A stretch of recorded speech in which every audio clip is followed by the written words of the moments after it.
you've got the manager who's escalating, you've got the person who's escalating. Try and say, I need to have space to make this work. The other thing in that conversation was the escalation did happen. He was trying to give the opportunity to have the answer given, but the manager wasn't listening because they were already over to the top of their regulation and they couldn't listen. He was correct, but they didn't want to listen. He got taken out, came back in. They looked at the actual scenario. He was right. It was fixed.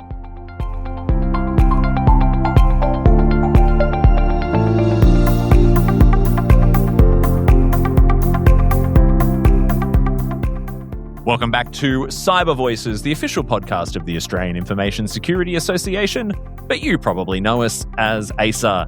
I am your host, David Savva-Willett, and it is my pleasure to have your company once again as we celebrate the diverse voices of the Australian cyber community.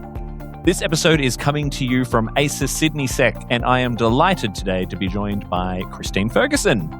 Christine is an inclusion specialist lead in the social impact practice at DXC Technology, where she leads the DXC Dandelion Program, an award-winning initiative that since 2014 has helped hundreds of neurodivergent Australians build sustainable careers in technology and cybersecurity.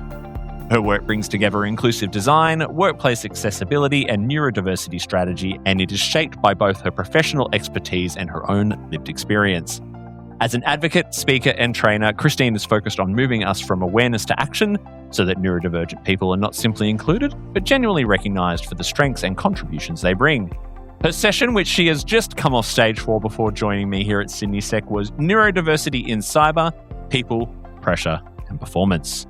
Christine, welcome to Cyber Voices. Thank you very much. But I want to talk about what you went up on stage to share with everyone today, neurodiversity in cyber. And your talk was built around 3 words: people, pressure, and performance. Let's start with people. What's your message around what neurodivergent professionals bring to a cyber team that maybe gets overlooked or misunderstood? Unique talent and the most amazing capability of seeing something outside a box that we wouldn't necessarily see if we didn't actually have the ability to have understanding what they are capable of. One of the things that's taught me very clearly in this area is that you never judge a book by a cover. And by the end of the last 2 years of working in a Dandelion program that I do with DXC, you see individuals who are now actually challenging senior leadership on the way they think, the way they produce information, and also being able to explain the context of it. Because a lot of it is ambiguous, and neurodiversity needs actual structure. So I think what this has brought up is a light of the individuals in this space are valuable, very valuable. And whereas before they were all seen as it's too hard or it's too difficult. We're all the same, neurotypical, neurodiverse. It's the way the diversity works together is probably the most important piece in this. Unique talent. There was something about the way you said that as well. There was almost a little glimmer in your eye. And I can see that obviously there's some very special neurodivergent people in your life as well for you to feel this way. What is it specifically about neurodivergent people compared to neurotypical people, which I believe is the term that's used, that makes them so unique? I think one of the things that people fail to see is they're humbling. We tend to be a little bit factual in the way we manage things as neurotypicals. It's ordered, it's structured. Whereas when neurodiversity comes into it, they ask questions. They actually question the reasoning why. For example, I'll go into my own personal side of things. I have 3 neurodivergent children, and my youngest son has every alphabet listing of what you could possibly get. And he's 17, and he will be going into the workforce fairly soon. And the thing that I see from him and the individuals I work with, is the understanding that they need to be able to be seen. Whereas in the neurotypical world, we think we're seen. So they're actually trying to basically sit in a different lens of where they are. Now, I'm probably not describing that very well, but I think it's the actual understanding of being able to sit back, look, process, and then form an opinion or form an idea. Mm-hmm.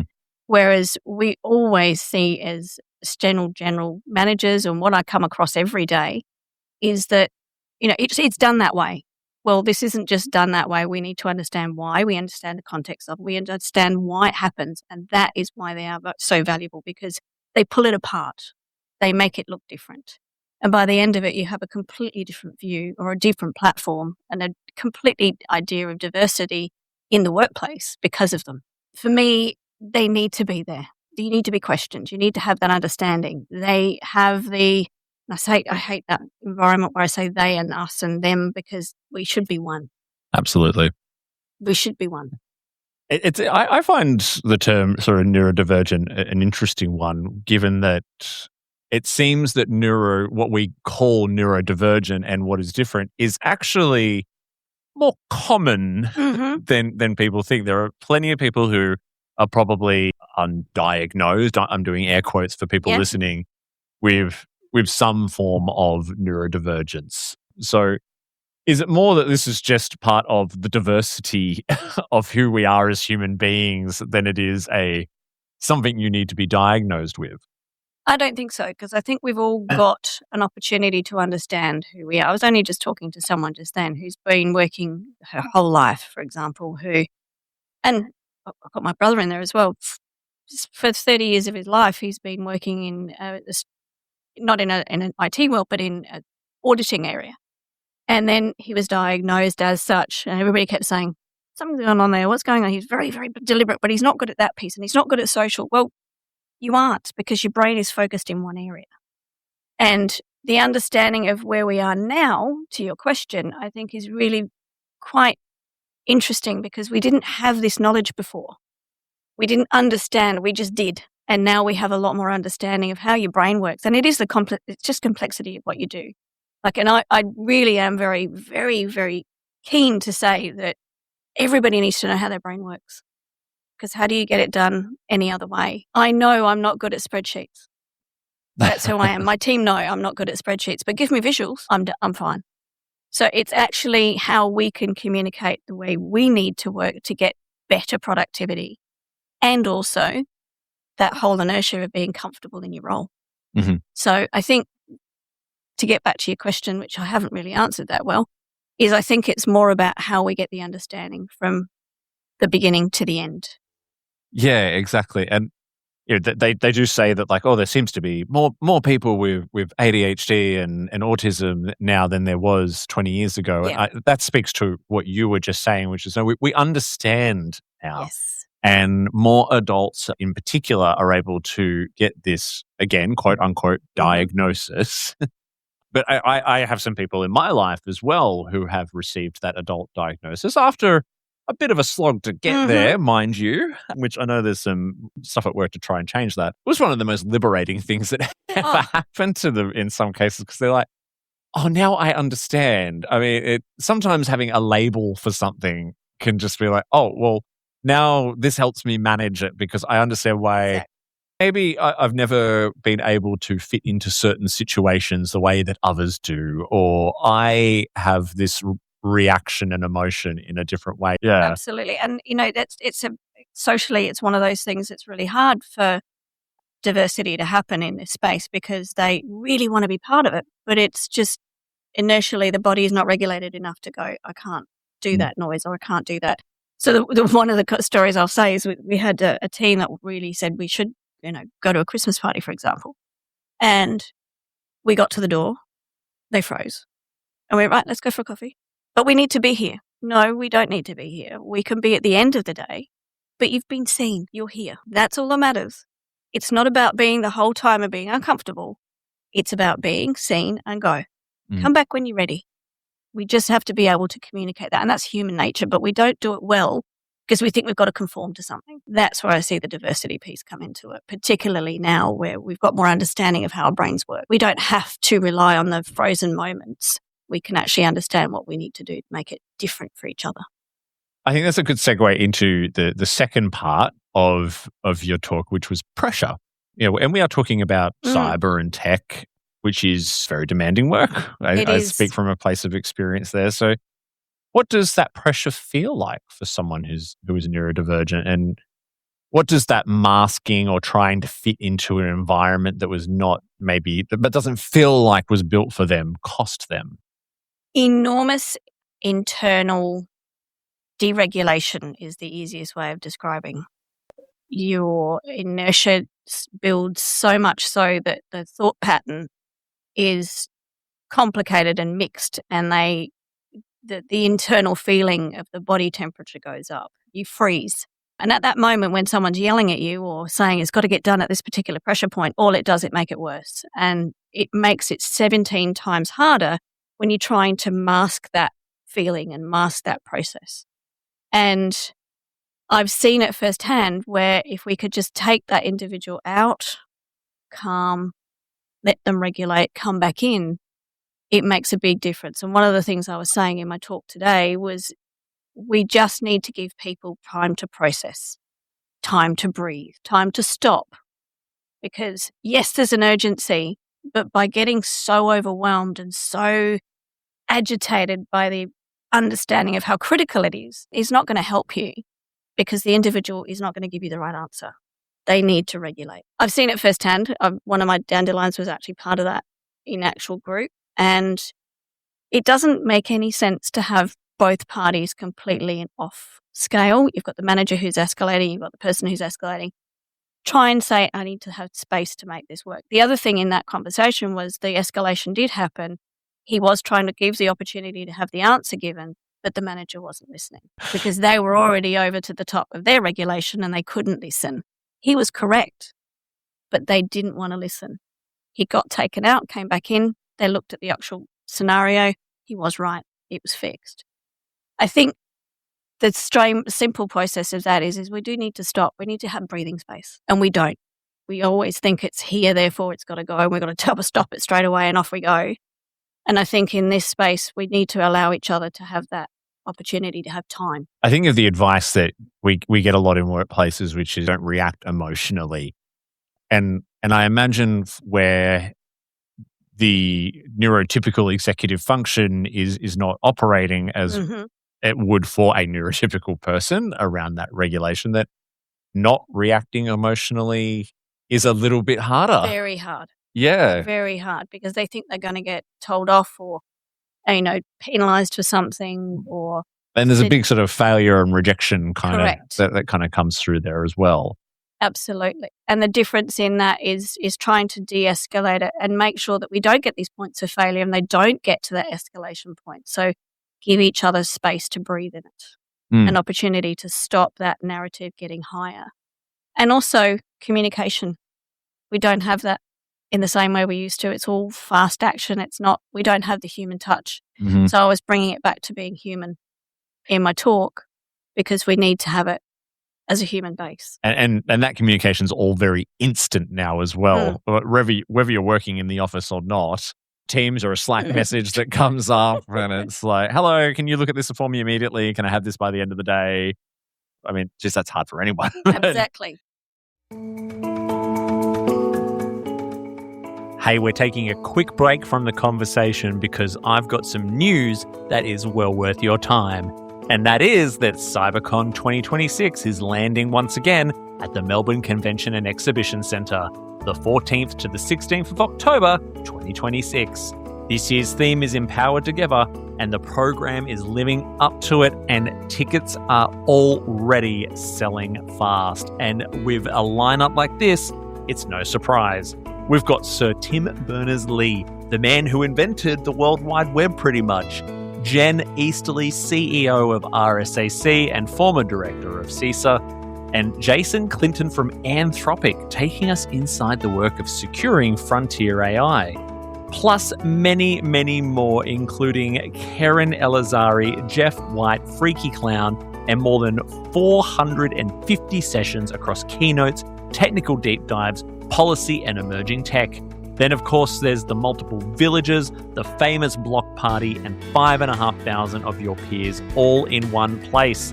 Don't miss out. Registrations are available now at www.cyberconference.com.au. We'll see you in Melbourne.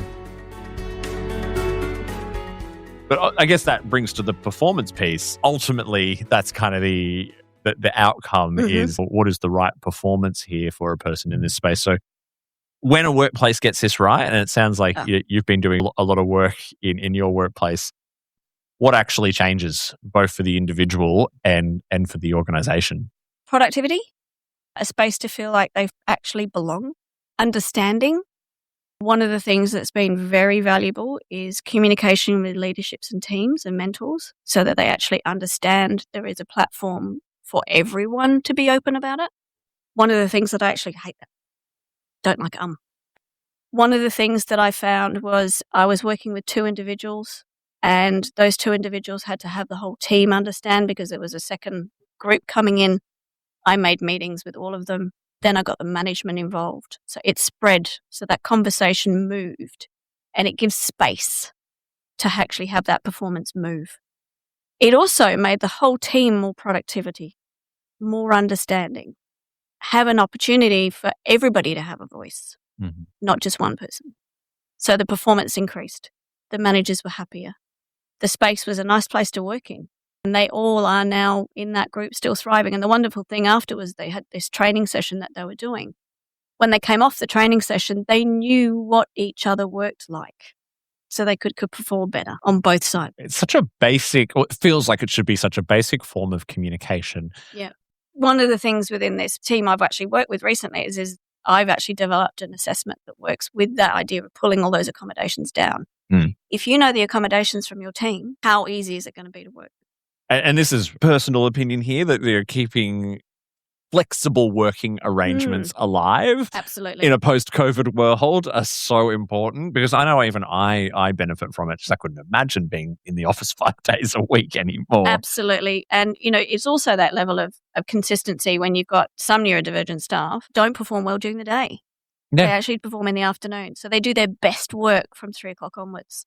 So build accommodations around where you sit, where you stand, how you can be at home and also contribute, and see if the condition. I've actually got one individual that comes in 2 days a week, and he comes in the afternoon, and there's no one else in the office because he knows no one's in the office, but he gets more work done in that time frame than he does any other time during the week. Interesting. Because they know he's going to produce the work they need to get done in that time frame. Exactly, yeah. So why not be okay with that? Yeah. Exactly. And the office is actually a 24/7 team anyway. So, but yeah, you build the accommodations and understanding around people. And a lot of it comes down, sounds like culture more than it is written policy. Policy's great, but it's not a control, and it doesn't. We say that in the cyber world, right? Just because you've written a policy around how you will protect the business doesn't mean you're actually doing it. And I think we've kind of touched on it already. Like, my next question was going to be, what does genuinely good support look like day to day? And it sounds like a lot of that. It's the making sure you have those conversations, those accommodations.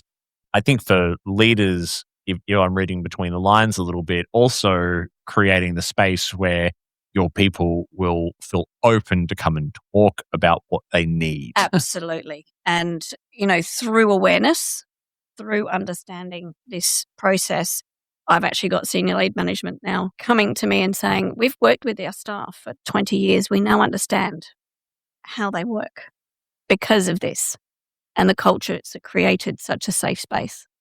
So yes, absolutely. It's very, very valuable. An opportunity to have culture change and to have everyone in this practice understand what that means from a culture internally and externally to the businesses of cyber.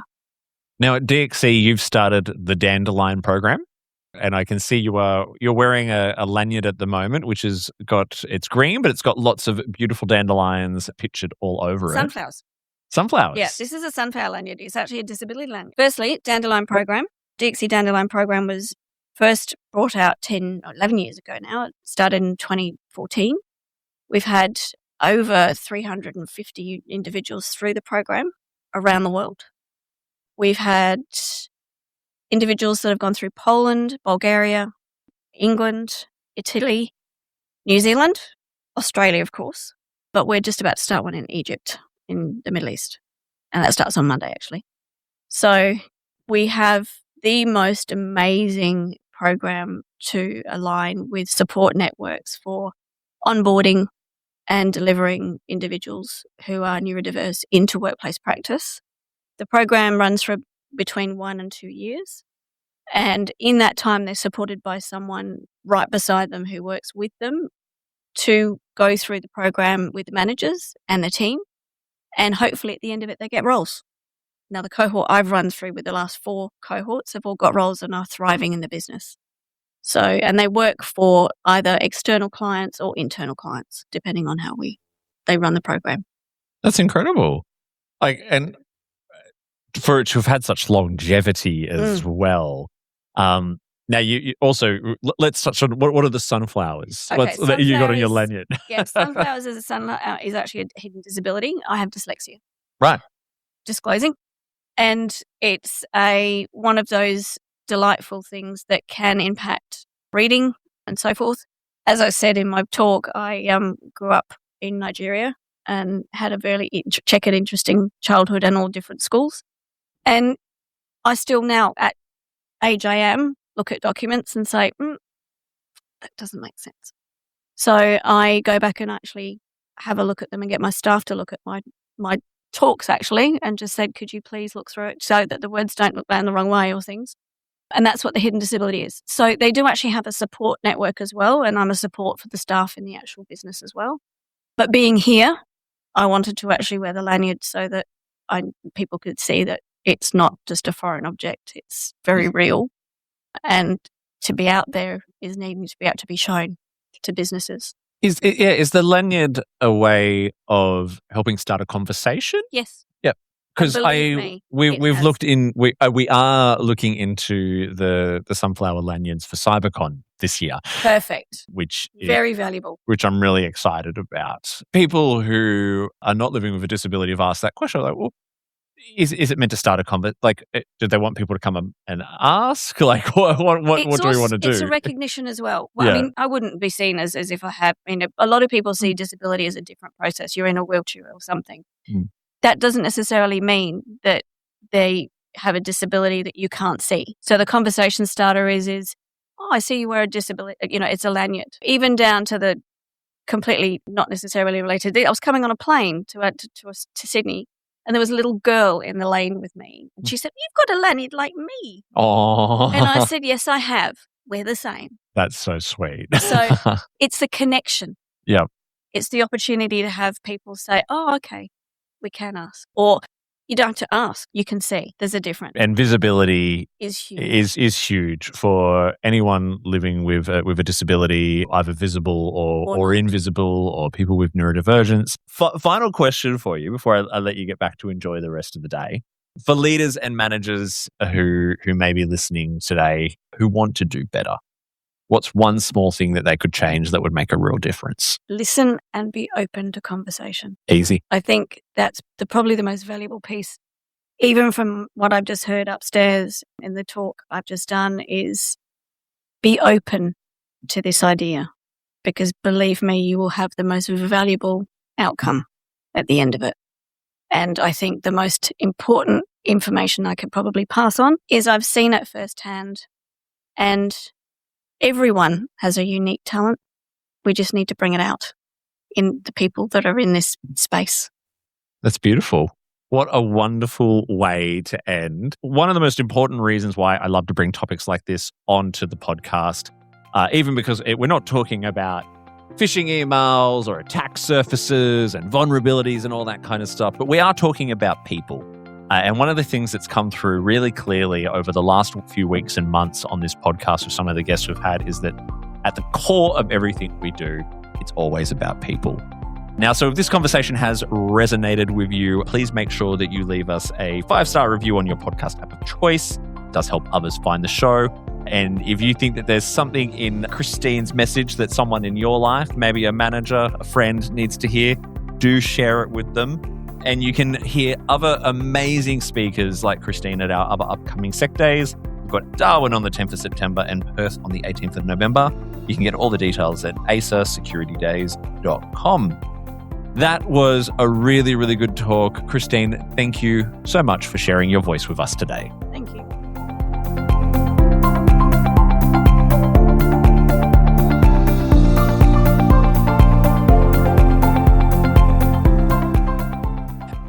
Thank you for listening to another episode of Cyber Voices. Our music is by Sonar Garut, our show artwork is by Studio Quarantine, and we record our show at This Is a Studio in Pran, Melbourne, part of Popplant Productions. Please make sure you follow the show on your podcast platform of choice and leave us a 5-star review. This will help others find the show. Also, please follow the association on LinkedIn and Instagram. If you want to add your voice to our ever-growing chorus of diverse cyber voices, have questions, feedback, or would like to be a sponsor, you can do so by emailing us at cybervoices@aisa.org.au. That's cybervoices@aisa.org.au. Are you an AISA member?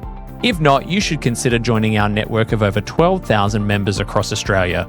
An AISA membership can open doors, build professional networks, create lifetime friendships, and offer exclusive training, events, and other perks.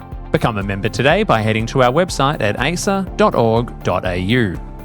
That is all for today. I hope you will join us again next time on Cyber Voices.